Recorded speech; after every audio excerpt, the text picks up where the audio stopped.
Hello, another grump this month. So we often struggle about a term that best describes ourselves. For example, am I a complementary therapist? Am I a natural therapist? Am I a herbalist? Am I a naturopath? Am I a whatever?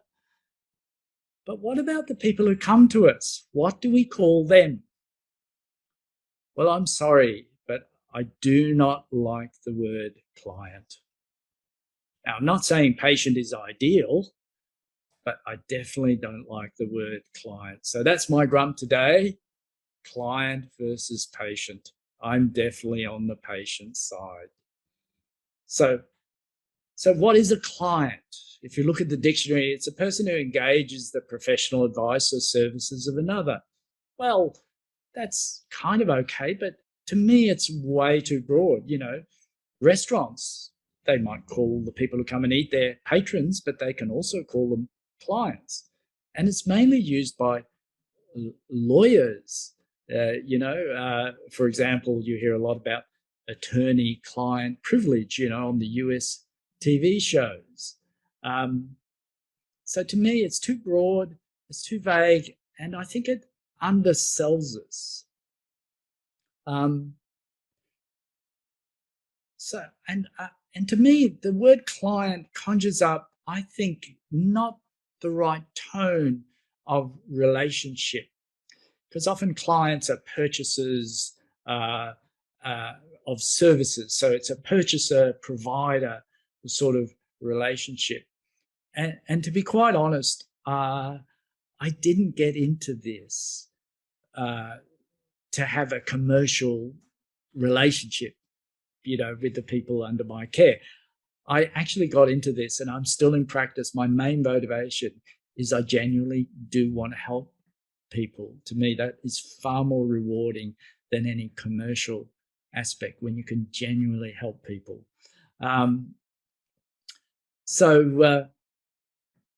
What's a patient then? Well, it's not a good term as well, but I think it is preferable to client. So we all know about someone's patient, because they're good at waiting for things, and that's one use of the word. And indeed, the medical use of the word patient has the same sort of origin. It comes from the Latin patiens or patior, which means to suffer or bear. So these people are suffering through bearing their treatment, waiting to get a result. But the modern definition, of course, in the medical context is it's someone undergoing medical treatment, a person who is under health care. And that's the business we're in. We're in healthcare. So why are we shy, or why do we have an objection from calling them patients? It might be because the word patient is passive, and we want to encourage that this is a sharing relationship, that we're trying to empower people. The best thing we can do to people is empower them to look after their health. The saying, give a person a fish and they eat for a day, teach them to fish and they'll eat for the rest of their lives. So it's similar.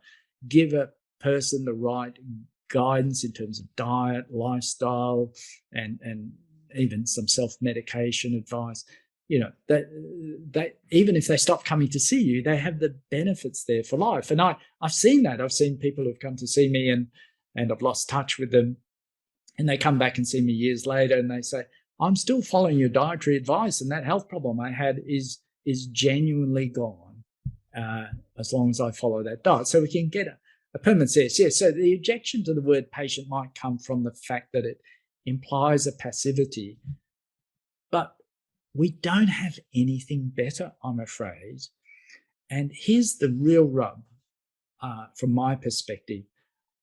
We treat people with health problems, and the best way, therefore, to describe that relationship is therapist and patient. And if we don't use the word patient, I believe it demedicalizes natural health care. It makes us kind of a peripheral also run in the general considerations of what is state-of-the-art healthcare in a modern society. So that's my grump. You can grump back at me. That's quite okay. I don't mind.